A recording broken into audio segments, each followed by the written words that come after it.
जिन बच्चों को पेपर हो गए उनके मन में भी नॉर्मलाइजेशन को लेकर डाउट है, और जिनका अब होने वाला वो भी सोचते हैं। एक काफी आपने सुनी सुनाई बात में बोल रहा हूं, काफी बच्चे बोलते हैं कि सर अक्सर नॉर्मलाइजेशन का फायदा जिनका पहले पेपर होता है, यानी पहली डेटों में जिन बच्चों का पेपर होता है उनको नॉर्मलाइजेशन के अंक अच्छे मिलते हैं, और जिनका अंतिम डेटों में यानी जो अब एग्जाम हो रहे इन बच्चों को नॉर्मलाइजेशन का फायदा ज्यादा होता है।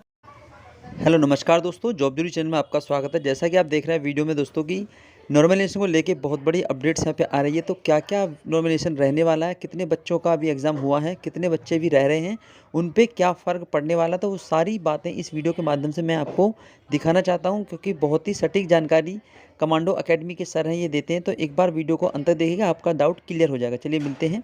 नॉर्मलाइजेशन में उसके नंबर बढ़ते हैं जिस शिफ्ट का पेपर हार्ड होता है। इसके पीछे बहुत सारे लॉजिक क्लियर है नहीं, बहुत सारी चीजें काम करती है, आपकी एक्यूरेसी भी काम करती है, पेपर आपने कैसे अटेंड किया, उस शिफ्ट के औसतन नंबर कितने। जैसे मान के चलो कि एक दिन में 3 पेपर हुए, उदाहरण के लिए मैं आपको समझाता हूं, एक दिन में 3 पेपर हुए, ठीक है। पहला पेपर में मान लो किसी बच्चे के 40 नंबर है, किसी के 50 नंबर है, किसी के 60 नंबर है। अगर हम औसत देखें इनकी तो कितने आए, 50, ठीक है।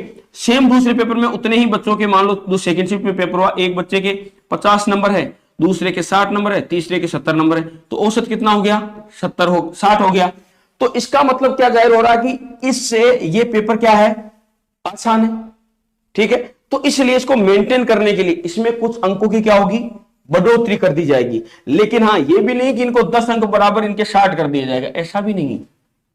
इस शिफ्ट में पेपर देने वाले हर एक बच्चे के सेम नंबर प्लस नहीं होते हैं, अलग अलग प्लस होते हैं, ठीक है। ऐसा नहीं कि सभी के समान अंक प्लस हो जाएंगे, नहीं, समान अंक भी प्लस नहीं होंगे, उसमें कई फैक्टर काम करते हैं। पहले तो ये औसत से, फिर जैसे शिफ्ट में मान के चलो 100 बच्चे हैं तो उनके मान के अगर चलो किसी के मान लो 9 प्लस हुए, मैक्सिमम ऐसा रहता है, एक्यूरेसी का ज्यादा रोल नहीं रहता।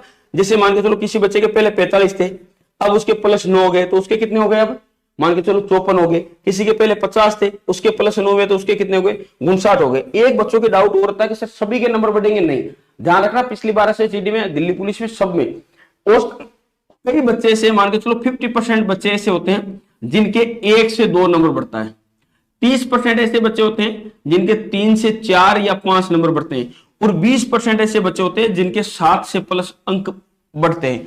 तो जब आप पेपर अटेंड किए हैं, अगर आपके मान लो कि चलो आपने बिल्कुल सही किया, हो सकता है आपका पेपर काफी हार्ड हो। जैसे इस समय बच्चे जो पेपर देके बाहर निकल रहे हैं वो बोल रहे सर बहुत आसान पेपर है, उनमें से जो नए बच्चे हैं वो बोल रहे हार्ड भी है। अब जो पुराने बच्चे उन्होंने तैयारी अच्छी की है, तो जो नॉर्मलाइजेशन का फायदा है ना, वो उन बच्चों को अच्छा होगा जिन्होंने तैयारी की है। ऐसा नहीं है कि जिसने तैयारी नहीं की उसको सोचता रहता मैं तो नॉर्मलाइजेशन में बढ़ जाएंगे, नहीं। जिस बच्चे ने मान के चलो किसी बच्चे की बहुत अच्छी तैयारी है और पेपर में वो 60 क्वेश्चन नहीं कर पाया, इसका मतलब ये शिफ्ट हार्ड है, तो इस बच्चे को बाद में हो सकता है कि औसतन 10 अंक भी प्लस हो जाए, ठीक है। अब कोई बच्चा है उसका पेपर बहुत आसान है, भले उसका पहले हो चाहे अंतिम में, उसका कोई फर्क नहीं पड़ेगा नॉर्मलाइजेशन पे, इससे कोई मतलब नहीं। नॉर्मलाइजेशन पूरी की पूरी शिफ्टों पे निकलेगी, जैसे जितने शिफ्टों में पेपर हुए अब उसमें औसत निकाल लेंगे कि इस शिफ्टों का औसत क्या है, तो किसमें कितने अंक बढ़ाने हैं ताकि हम इनको वापस एक सम्मान कर सके, ठीक है। ऐसे होता है, ऐसा नहीं कि भाई प्रत्येक बच्चे के नंबर बढ़ जाएंगे, प्रत्येक ही नहीं बढ़ते, ध्यान रखना इस हिसाब से ही नंबर बढ़ते हैं। और पहले पेपर हो चाहे बाद में, उससे कोई मतलब नहीं है।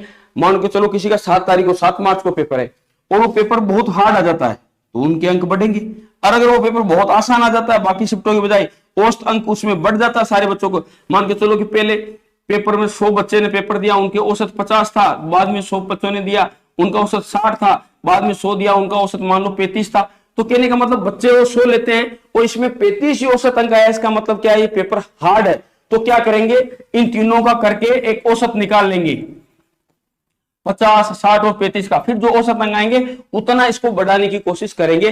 और साथ में एक्यूरेसी के बारे में बोलते सर एक्यूरेसी मैटर करती है, बिल्कुल मैटर करती है। एक्यूरेसी से आपके नंबर भी डाउन हो जाते हैं, तो वैसे भी आप डाउन हो जाओगे अगर आपके पेपर खराब हुआ, आपने क्वेश्चन ज्यादा गलत अटेंड कर दिए, ठीक है।